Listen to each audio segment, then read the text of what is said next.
حاضرین مجلس، یہ رجب المرجب کا بابرکت مہینہ ہے۔ اس ماہ کی 27 تاریخ کو میرے اور آپ کے آقا و مولا نبی رحمت صلی اللہ علیہ وسلم وہاں تشریف لے جاتے ہیں جہاں کسی کا گمان بھی نہیں پہنچ سکتا۔ کوئی فلک تیرے یار گیا، کوئی جا سدراتے ہار گیا، ایک کالیاں زلفاں والا سی جڑا عرش تو بھی لگ پار گیا۔ کوئی حد ہے ان کے عروج کی، بلغ العلا بے کمال ہی۔ یہ اعزاز میرے رسول کا ہے کہ آپ نے سر کی آنکھوں سے رب کا جمال دیکھا ہے۔ حضور کے علاوہ یہ اعزاز کسی اور نبی کو نصیب نہیں ہوا۔ اللہ کے نبی ہیں حضرت موسیٰ علیہ السلام، انہوں نے ایک دن اللہ سے عرض کیا ربی یارینی، مالک تجھے بے نقاب دیکھنا چاہتا ہوں۔ تو جواب ملا تھا لن ترانی، موسیٰ مجھے ہرگز نہیں دیکھ سکتے۔ ان لن اذن وقع، یہ حروف ناصبہ ہیں، اور حروف ناصبہ میں سے جب کوئی حرف مضارع پر داخل ہوتا ہے تو وہ فعل مستقبل کی ابدی نفی کرتا ہے۔ یہاں موسیٰ علیہ السلام کو فرمایا گیا کہ کبھی بھی نہیں دیکھ سکتے۔ یہاں الجھاؤ پیدا ہوا کہ امتی اچھا عمل کرے اس کے لیے وعدہ جنت ہے، صرف جنت کا وعدہ نہیں، جنت میں رب کا دیدار بھی ہے۔ نبی تو بدرجہ اتم اس کا حقدار ہوتا ہے، لیکن یہاں موسیٰ علیہ السلام کو فرمایا کہ آپ کبھی بھی نہیں دیکھ سکتے۔ تو علماء فرماتے یہاں کچھ مقدر ماننا پڑے گا۔ جس طرح ہم پڑھتے ہیں بسم اللہ الرحمن الرحیم، اللہ کے نام سے شروع، علماء کہتے ہیں یہ شروع کس کا ترجمہ ہے؟ فرمایا اس میں اشرو مقدر ہے، اشرو بسم اللہ الرحمن الرحیم، اللہ کے نام سے شروع جو بڑا مہربان نہایت رحم والا۔ فرمایا یہاں بھی کچھ مقدر ماننا پڑے گا۔ جہاں فرمایا موسیٰ آپ کبھی بھی نہیں دیکھ سکتے، تو فرمایا یہاں مقدر یہ ہے حتی یرانی محمد، فرمایا موسیٰ اتنی دیر تک نہیں دیکھ سکتے جتنی دیر تک مجھے محمد عربی نہیں دیکھ لیتے۔ تو یہ حضور کا اعزاز ہے بھائی، سر کی آنکھوں سے رب کو دیکھا اور جی بھر کے دیکھا۔ حضور کے علاوہ یہ اعزاز اللہ نے کسی کو اور عطا نہیں کیا۔ میں آپ کے سامنے معراج النبی صلی اللہ علیہ وسلم کا پس منظر رکھوں گا۔ دوستان عزیز، ایک بات یاد رکھیے گا، یہ اللہ کی عادت ہے، اللہ تعالیٰ جس کو جتنا بڑا مقام دیتا ہے نا، اس کو پھر آزمائش کی اتنی بڑی راہ سے بھی گزارتا ہے۔ یاری تیری سونا پر ازمیشاں تیریاں اگ، سونا پرکھیا جامدائے نال اگاں دے لگ۔ جس کو اللہ جتنا بڑا مقام دیتا ہے اس کو اتنی بڑی آزمائش کی بھٹی سے گزرنا پڑتا ہے۔ آپ نبیوں کی زندگیوں کا مطالعہ کر کے دیکھ لیں، اگر ان کے سروں پر نبوت کے تاج ہیں تو میرے مالک نے آزمایا کس قدر۔ اللہ کے نبی ہیں حضرت ایوب علیہ السلام، آپ کی معیشت بڑی مضبوط تھی، 40,000 بکریوں کا ریوڑ تھا، 40 باغ تھے، 400 غلام تھا، اور چاند جیسے 12 بیٹے بھی تھے۔ اللہ نے فرشتے کو بھیج دیا کہ جاؤ میرے نبی سے کہو کہ آزمائش کے لیے تیار ہو جاؤ۔ تو آپ فرماتے ہیں جے سونا میرے دکھ وچ راضی تے میں سکھ نو چلے ڈاواں، فرماتے میں آنے والی ہر آزمائش پہ صبر کروں گا۔ سنیے گا بھائی، حضرت ایوب علیہ السلام ممبر پہ جلوہ فراز ہیں اور تا حد نظر حواری ہیں، ان سے محو کلام ہیں۔ اچانک ایک غلام دوڑا دوڑا آیا اور اس نے آگے کہا حضرت غضب ہو گیا، 40,000 بکریوں کا ریوڑ پانی کی بے رحم موجیں بہا کے لے گئیں۔ آپ نے صبر کیا، ابھی اس کی بات ختم نہیں ہوئی کہ ایک اور آیا، کہا حضرت غضب ہو گیا، 40 باغ ہوا کا تیز جھونکا آیا اڑا کے لے گیا۔ آپ نے اس پر بھی صبر کیا۔ ایسا نہیں ہوا کہ درمیان میں 6 ماہ کا وقفہ ڈال لیا گیا ہو کہ تیسرا امتحان 6 ماہ بعد لیا جائے گا، نہیں بھائی، ایک وقت میں سارے امتحان۔ تیسرا آیا، لیکن اس نے جو آ کے خبر دی نا، یہ خبر سن کے کلیجہ منہ کو آتا ہے۔ اس نے کہا حضرت غضب ہو گیا، آپ کے 12 بیٹے کسی کے ہاں مہمان بنے، مکان کی چھت گری اور آپ کے 12 بیٹے شہید ہو گئے۔ اولاد آنکھوں کی ٹھنڈک، من کا قرار ہوتی ہے، اولاد اسائے پیری، اس کو بڑھاپے کا سہارا کہتے ہیں، لیکن ایک ہی جھٹکے میں 12 بیٹے بھی چلے گئے۔ آپ نے اس پر بھی صبر کیا۔ پھر حضرت ایوب علیہ السلام کے جسم میں زخم آئے، شہر والوں نے شہر سے نکال دیا۔ اچھا جب زخم زبان تک آئے نا، زبان چاٹنے لگے، تو پھر اللہ کے نبی گویا ہوئے، محبت کی زبان بولی۔ شکوہ ہم لوگ کرتے ہیں نا، زندگی میں کوئی امتحان آ جائے نا تو ہم کہتے ہیں یا اللہ سارے دکھ ساڑھے واسطے سن، اے ساریاں تکلیفاں ساڑھے واسطے سن۔ بھائی جان جو اللہ والے ہوتے ہیں نا وہ راضی بر رضا رہتے ہیں۔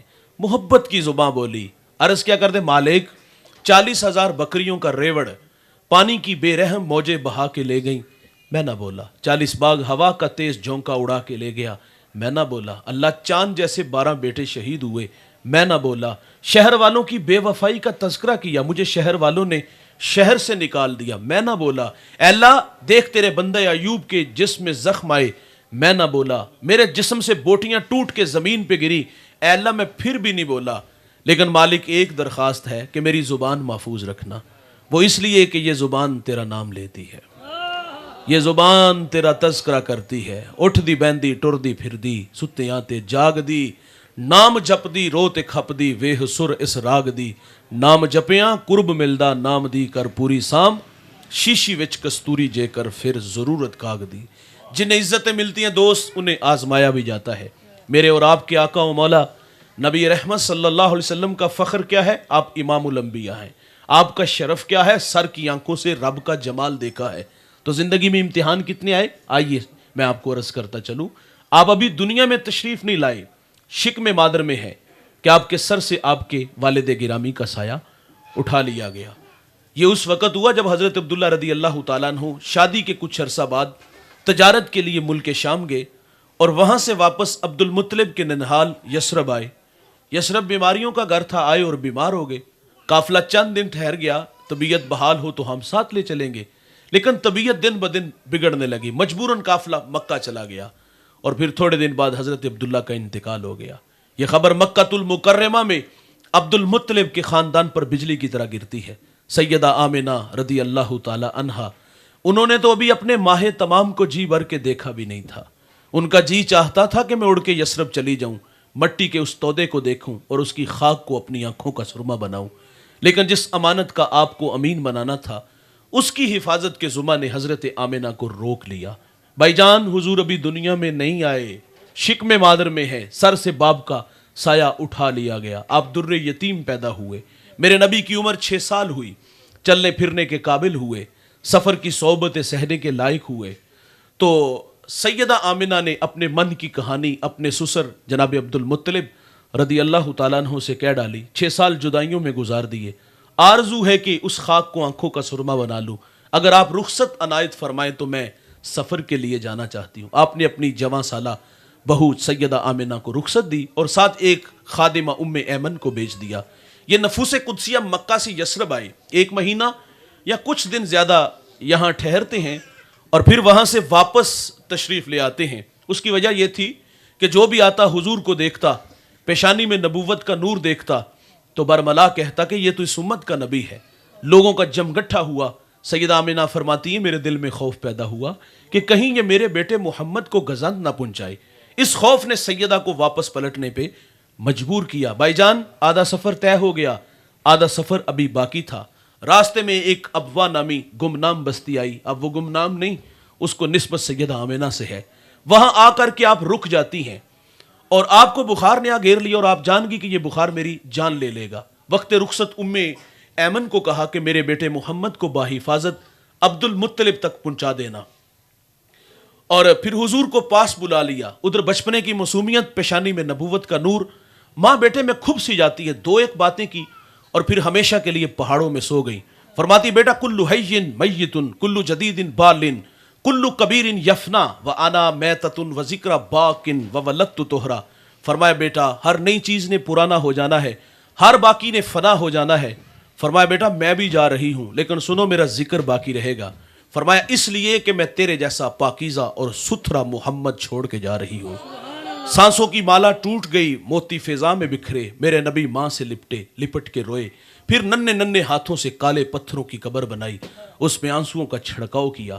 ماں جہاں تک نظر آئی پلٹ پلٹ کے ان کالے پتھروں والی قبر کو دیکھتے ہیں. میں جب سیدہ آمنہ کے مزار پہ پہلی دفعہ حاضر ہوا, میرے ساتھ کچھ علماء تھے. میں نے عرض کیا کہ آج ہم ماں جی سے رخصت چاہیں گے لیکن جائیں گے اس طرح جس طرح میرے نبی ماں سے بچھڑے تھے. یقین مانیے کہ جب ہم نے پہلی دفعہ مڑ کے دیکھا تو حضور کا وہ 6 سال کا بچھڑنا, 6 سال کا وہ بچپنا یاد آیا. پھر مقام بدر تک ہماری سسکیاں ہچکیاں تھمنے کا نام نہیں لے رہی تھی.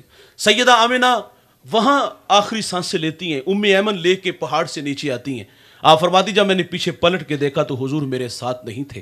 فرماتی میں دوبارہ پھر پہاڑ پہ چڑھی تو میری آنکھیں کیا دیکھتی ہیں, حضور ماں کے سرانے کھڑے ہیں اور وہاں کھڑے ہو کر کہہ رہے تھے امی جی آپ تو جانتے ہو کہ میرا اس دنیا میں آپ کے سوا کوئی بھی نہیں ہے۔ ایمن کی جان نکل گئی، حضور کو سینے سے لگا لیا۔ میرے نبی فرمایا کرتے تھے ایمن میری ماں کے بعد میری ماں لگتی ہے۔